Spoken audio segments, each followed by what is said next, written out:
Hello students, बेटा आज हम हिंदी में पाठ वितान से ही पाठ पहला जिसका नाम है सिल्वर वेडिंग, जिसके लेखक हैं श्याम मनोहर जोशी, उसका अध्ययन करने जा रहे हैं।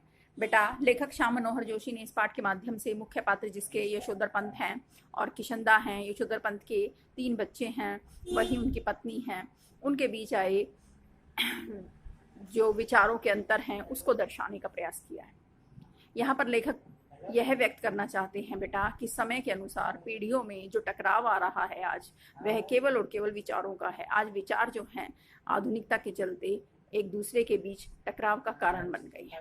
ठीक है बेटा, आधुनिक विकास के साथ साथ जब इंसान अपने विचारों और आदर्शों को कहीं ना कहीं आदर्शों के साथ समझौता नहीं कर पाता तो कहीं ना कहीं वह पिछड़ जाता है। यशोधर पंत भी ऐसे ही व्यक्तित्व के व्यक्ति हैं। ठीक है बेटा, और किशनदा जो कि उनके बड़े गुरु या बड़े भाई या पिता के समान हैं। यशोधर पंत जो हैं किशनदा का बड़ा सम्मान करते हैं। ठीक है बेटा, लेकिन आज किशनदा नहीं है। किशनदा जिन्होंने एक बार नहीं, ना जाने कितनी ही बार यशोधर पंत की मदद की थी। यशोधर पंत क्योंकि यशोधर पंत अल्मोड़ा से थे, जब वे पहली बार दिल्ली आए थे अल्मोड़ा से, तब किशनदा ने ही उन्हें अपने यहाँ रहने के लिए आश्रय दिया था। किशनदा बेटा दिल्ली में एक सरकारी अधिकारी थे और किशनदा के अपनी कोई घर गृहस्थी नहीं थी। वहाँ पर उन्हें रहने के लिए क्वार्टर मिला हुआ था। 3 कमरों के उस क्वार्टर में उनके पास कितने ही लोग जो पहाड़ी क्षेत्रों से आते थे, वे रोजगार के लिए उनके पास रहते थे। ठीक है बेटा, ऐसे में यशोधर पंत भी जब अल्मोड़ा से रोजगार के लिए आए थे, तब उन्होंने यानी यशोधर बाबू को किशनदा ने ही अपने यहाँ रखा था। यहाँ तक कि एक बार अपने घर भेजने के लिए 50 रुपये भी उन्हें दिए थे। ठीक है बेटा, ऐसे में यशोधर पंत जो हैं वे किशनदा के एहसानों को कभी नहीं भुला सकते।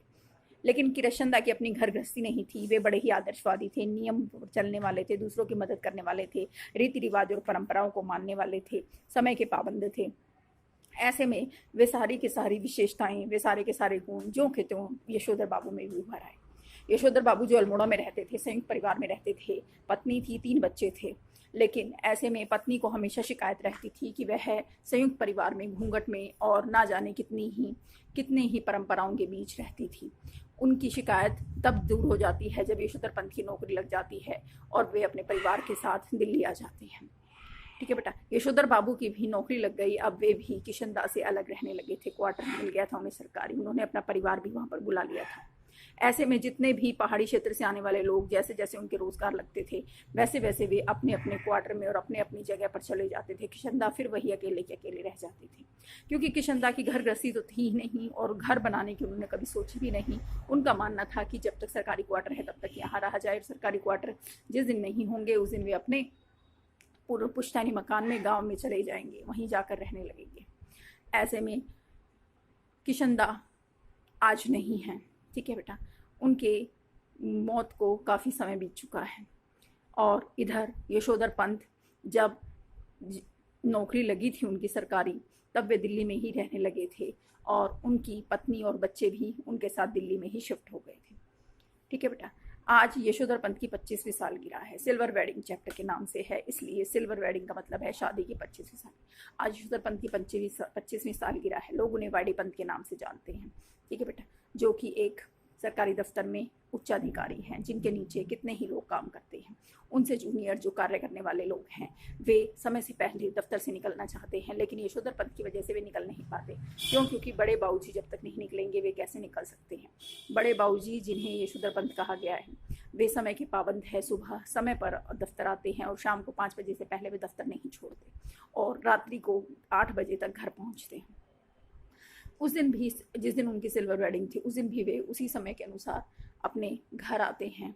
ठीक है बेटा, अपने दफ्तर जाते हैं। दफ्तर से वे दफ्तर में सब के सब लोग जो हैं उन पर वैसे ही हंस रहे होते हैं कि ये बाबूजी आपकी घड़ी को तो 25 साल पुरानी हो चुकी है, अब इसे रिटायर कर दीजिए।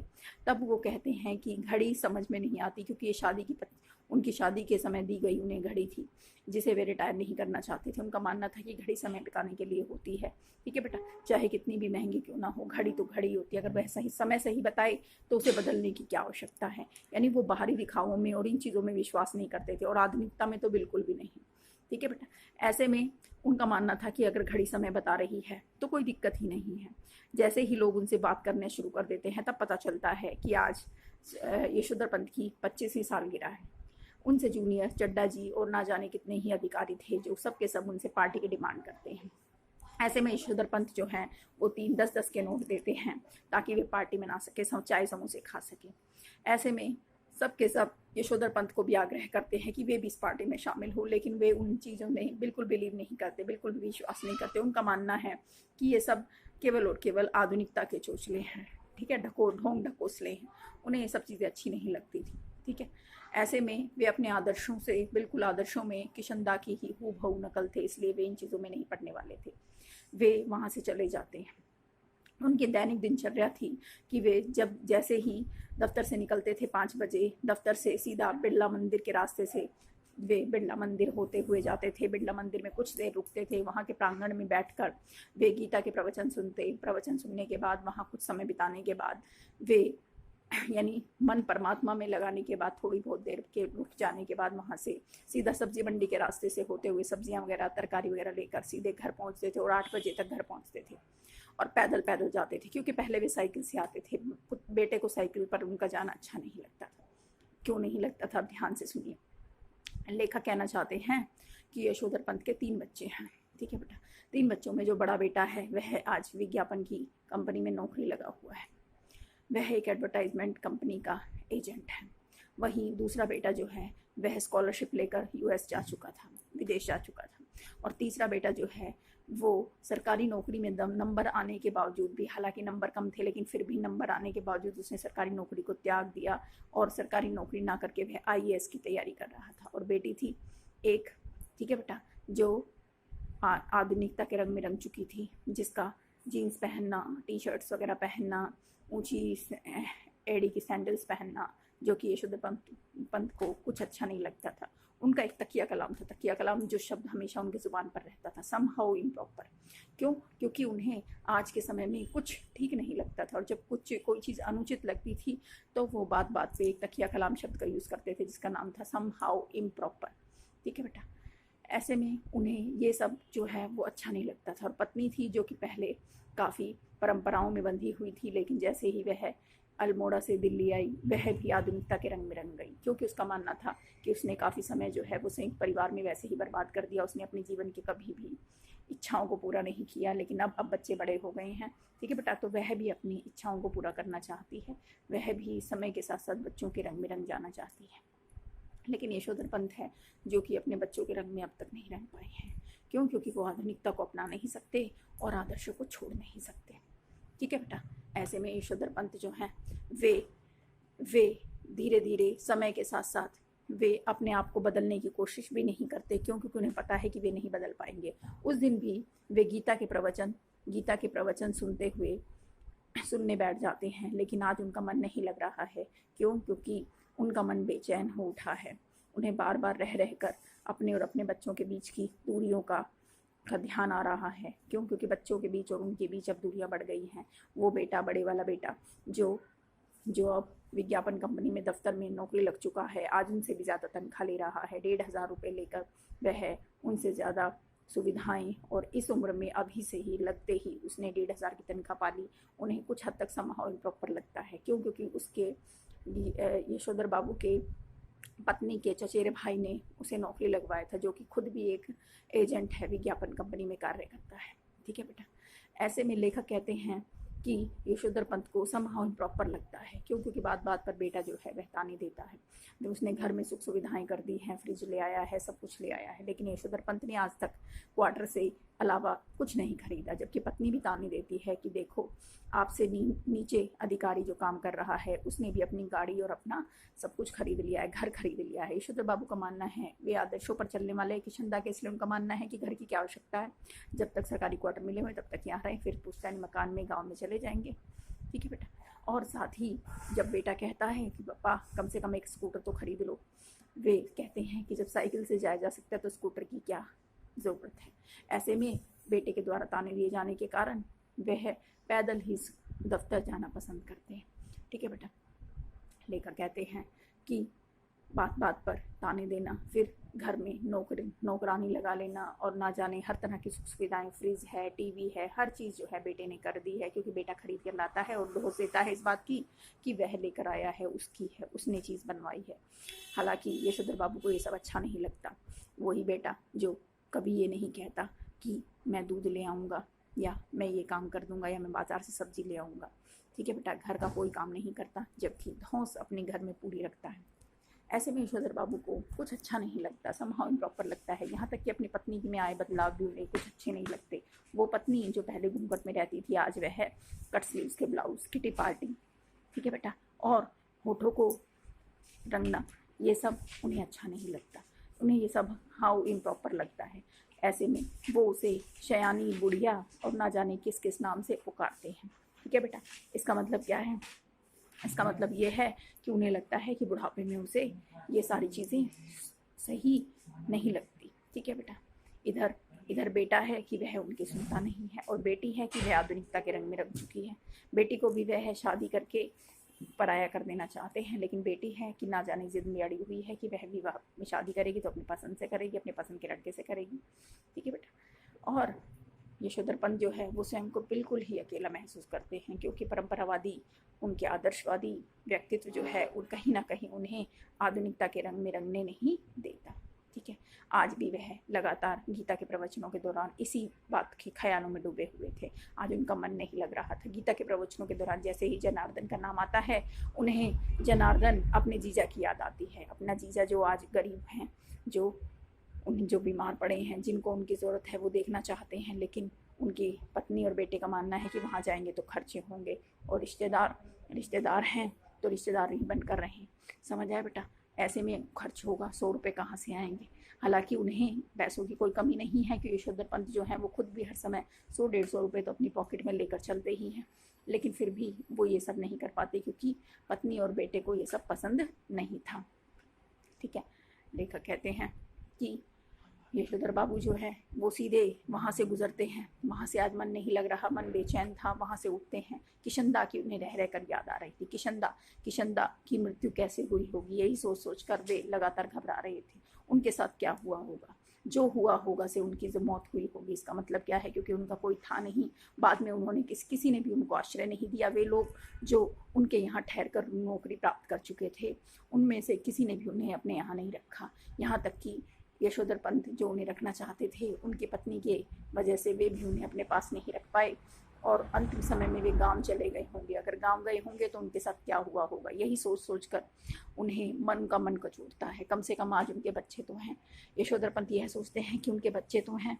ठीक है बेटा, शायद, लेकिन भले ही वे आधुनिकता के परिवेश में रंग गए हैं, लेकिन बच्चे तो हैं कम से कम उनके। ऐसे में यशोधर पंत जो है वो उसी जगह से, उसी गोल सर्कल से होते हुए गुजरते हैं जहाँ कभी किशनदा का क्वार्टर हुआ करता था। लेकिन आज धीरे धीरे वहाँ पर सारे क्वार्टरों को तोड़कर बहुमंजिला इमारतें बन रही हैं। वहाँ से जो लोग थे उनको क्वार्टर जो है कहीं और अलॉट कर दिए गए हैं, जिसके चलते आज वहाँ पूरा का पूरा उजड़ चुका है। वहाँ बहुमंजिली इमारतों का निर्माण चल रहा है।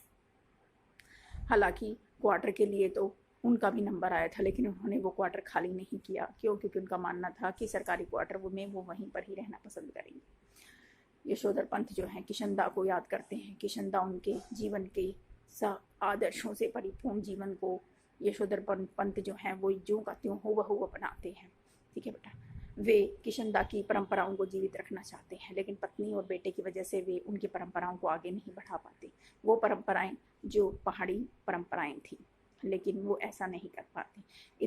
इधर जैसे ही वो घर में शाम के 8 बजे पहुंचते हैं सब्जी लेकर घूमते हुए, तब वो देखते हैं कि घर में से कुछ लोग जो हैं वो एक गाड़ी खड़ी है बाहर। बेटा जो है वो कुछ लोगों को, बेटा, पत्नी और बेटी जो है कुछ लोगों को छोड़ने के लिए आए हुए हैं, हाथ मिला रहे हैं।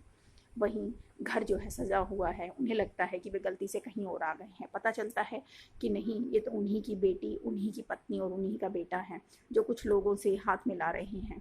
बेटी ने भी उस समय जीन्स और टॉप पहना हुआ था। वहीं पत्नी ने भी अपने आप को कट स्लीव ब्लाउज और ऊंची एड़ी के सैंडल्स और लाल होठों से अपने आप को सजाया हुआ था, जिसके चलते उन्हें कुछ अच्छा नहीं लग रहा था। जैसे ही वे वहाँ से चले जाते हैं, किशनदा अंदर जाते हैं। अंदर जाकर सब उन्हें एकदम से बधाई देते हैं कि पप्पा आपकी तो सिल्वर वेडिंग है। गिरीश जो कि उनके पत्नी का चचेरा भाई था, ठीक है बेटा, वह बत कहता है कि आज आपकी 25वीं सालगिरह थी, जैसे ही मुझे पता चला तो क्यों हमने पार्टी रखी और पार्टी में हमारे लोग भी आए। तभी जो उनका बड़ा बेटा है वह कहता है, भूषण जिसका नाम था, वह कहता है कि पापा आपने आज बहुत देर लगा दी, आपके केक का इंतज़ार करके सब लोग जो हैं वो यहाँ से चले गए, रिश्तेदार वगैरह जो हमने बुलाए थे, जो हमारे मेरे दफ्तर से आने वाले लोग जो थे वो भी आपको बधाई देना चाहते थे, लेकिन आप थे नहीं इसलिए वो चले गए, अब केक काटिए। ये सब उन्हें कुछ अच्छा नहीं लगता, केक किस नाम का, ये परंपराएं उनकी नहीं थी, उनकी संस्कृति में ये सब परंपरा नहीं थी, लेकिन फिर भी बच्चों के आग्रह पर उन्होंने केक भी काटा, फ़ोटो भी खिंचवाई मुस्कुराते हुए। क्यों? क्योंकि बच्चों ने आग्रह किया। इसके बाद वे अंदर चले गए, पूजा पाठ किया, लेकिन आज उनका मन बेचैन हो रहा था। पूजा में उन्होंने ज़्यादा समय लगाया। इधर पत्नी चिल्ला रही थी, बेटा भी चिल्ला रहा था कि आज पूजा ही करते रहोगे। उन्होंने और दिन से ज़्यादा समय लेकर पूजा की और वो अपना जो गमछा था वही पहनकर जब बाहर आए, तब पत्नी, बेटी और बेटे ने तीनों ने ही टोका कि अब ये गमछा ना पहना करे। बेटे ने कहा कि वह उनके लिए क्या लेकर आया बेटा, गाउन लेकर आया है, और जब वह दूध लेने जाएं तो इस गाउन को पहन कर जाया करें, ठीक है। लेकिन यह नहीं कहा कि वह खुद दूध ले आएगा, वह खुद बाजार से सब्जी ले आएगा, या वह सारी जिम्मेदारी घर की खुद देख लेगा, ये सब नहीं कहा। इसलिए शायद यशोधर पंत को बुरा लगता है। यशोधर पंत को अपने बच्चों का आधुनिक रंग में रंगना ऐसा नहीं कि बुरा लगता है, लेकिन वो इतना ज़्यादा विकास कर रहे हैं, समय के साथ वे अपने आप को इतना ज़्यादा बदल रहे हैं, लेकिन यशोधर पंत अपने आप को समय के अनुसार नहीं बदल पाते, ठीक है बेटा। क्यों? क्योंकि वो खुद यानी अपनी आदर्श और परंपराओं को नहीं छोड़ना चाहते। इसका तात्पर्य ये है कि समय के अनुसार यदि इंसान अपने आप को नहीं बदल पाता तो कहीं ना कहीं पिछड़ जाता है। आज यशोधर बाबू जो है वो समय के अनुसार पिछड़ चुके हैं, ठीक है बेटा। ऐसा नहीं था कि उनके बच्चे उनका सम्मान नहीं करते थे, सम्मान करते थे, लेकिन समय के अनुसार वे विकास भी चाहते थे, ठीक है बेटा। लेकिन यशोधर पंत जो है वो विकास को आधुनिकता का नाम देकर कहीं ना कहीं उनके रंग में नहीं रंग पाते, ठीक है बेटा। कुल मिलाकर पाठ जो है वो दो पीढ़ियों के बीच, दो समयावधि के बीच आए हुए उस अंतराल और उस विचारों के मतभेद को दर्शाने वाला पाठ है, ठीक है बेटा। जब आप ये चैप्टर पढ़ेंगे तब आपको क्लियर होगा। धन्यवाद बेटा।